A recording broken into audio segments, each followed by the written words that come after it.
Assalamualaikum warahmatullahi wabarakatuh. Salam sejahtera untuk kita semua. Perkenalkan, nama saya Munawwarah Halman.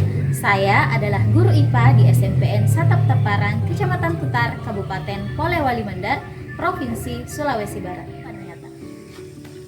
Pada kesempatan kali ini, saya akan berbagi praktik baik tentang penerapan pembelajaran mendalam atau deep learning dalam proses belajar mengajar dengan tema matematika dalam kehidupan nyata.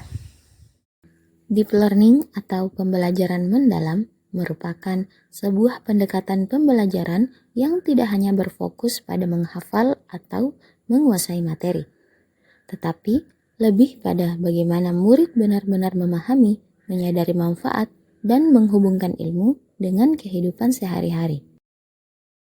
Pembelajaran mendalam memiliki 3 pilar utama. Yang pertama, mindful learning, yaitu murid hadir sepenuhnya memperhatikan apa yang mereka alami, menyadari tujuan dari pembelajaran yang dilakukan. Yang kedua, meaningful learning, yaitu belajar yang bermakna. Murid tidak sekedar mengetahui definisi atau rumus, tetapi mampu menghubungkan pengetahuan dengan pengalaman nyata. Yang ketiga adalah joyful learning, yaitu belajar dengan suasana yang menyenangkan. Dalam suasana ini, murid lebih aktif, kreatif, dan termotivasi untuk terlibat dalam proses belajar. Dalam praktiknya, saya menerapkan pembelajaran mendalam pada mata pelajaran IPA kelas 8, materi, makanan, dan sistem pencernaan.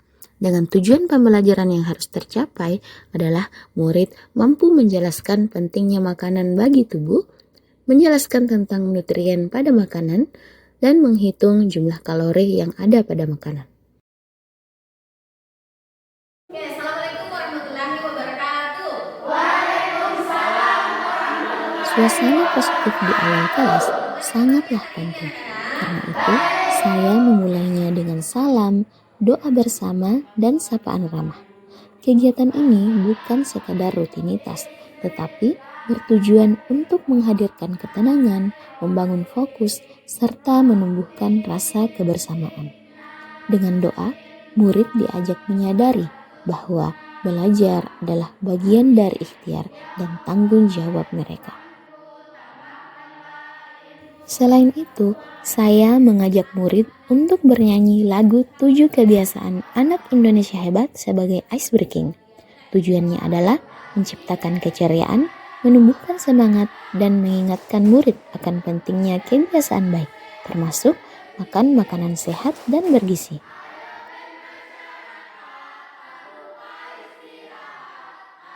Sebelum masuk materi, Ibu mau bertanya dulu, siapa di antara kalian yang sempat sarapan hari ini? Oke, Mbak Diani. Nasi sama ikan. Setelah itu, saya memberikan pertanyaan pemantik seputar sarapan. Dari sini, murid mulai berdiskusi tentang pentingnya sarapan dan kaitannya dengan aktivitas belajar mereka di sekolah. Inilah bagian dari mindful learning, menghadirkan kesadaran pada murid tentang apa yang mereka alami sehari-hari. Pada kegiatan inti, murid saya ajak memahami konsep melalui tayangan slide dan video pembelajaran.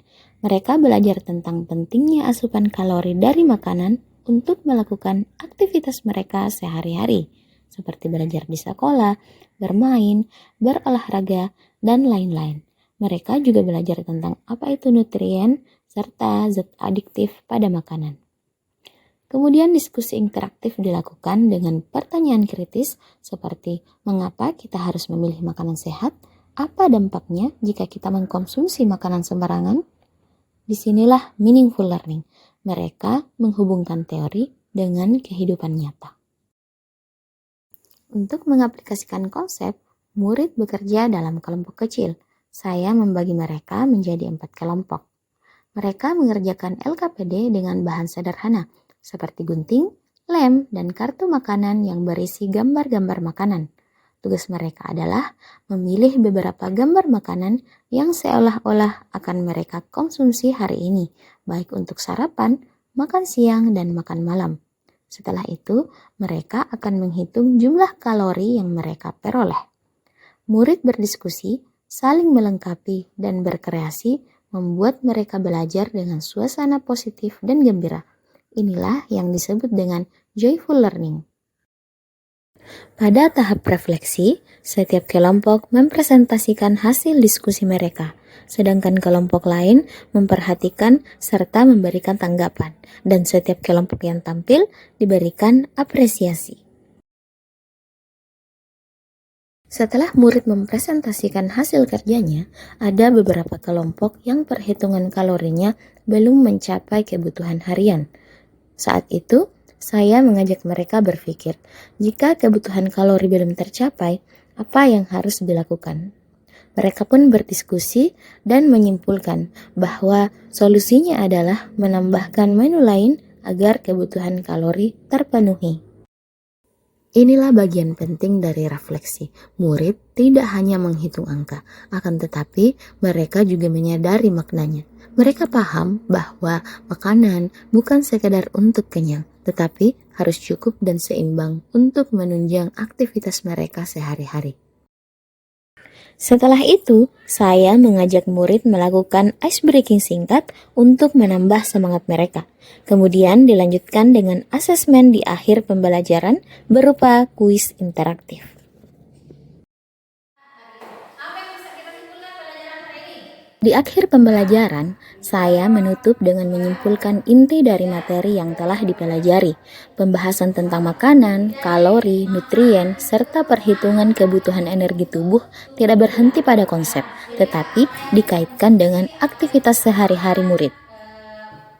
Melalui pembelajaran ini, murid diarahkan untuk menyadari bahwa setiap makanan yang mereka konsumsi akan berdampak pada kesehatan, semangat belajar, dan aktivitas mereka sepanjang hari.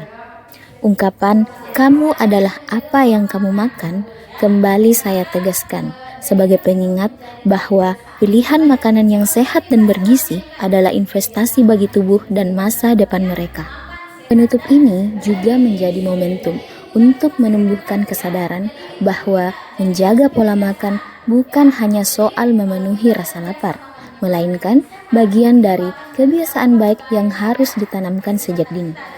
Inilah bentuk nyata dari pembelajaran mendalam. Materi yang dipelajari tidak berhenti di ruang kelas, tetapi menjadi pedoman dalam kehidupan sehari-hari. Dan yang paling penting adalah murid menyadari bahwa ilmu yang mereka pelajari bukan hanya untuk memperoleh nilai ataupun ujian, tetapi benar-benar bermanfaat dalam kehidupan mereka sehari-hari. Setelah menyimpulkan pembelajaran, saya mengajak peserta didik untuk mengisi lembar refleksi sebagai sarana untuk menuliskan pemahaman dan pengalaman mereka hari ini.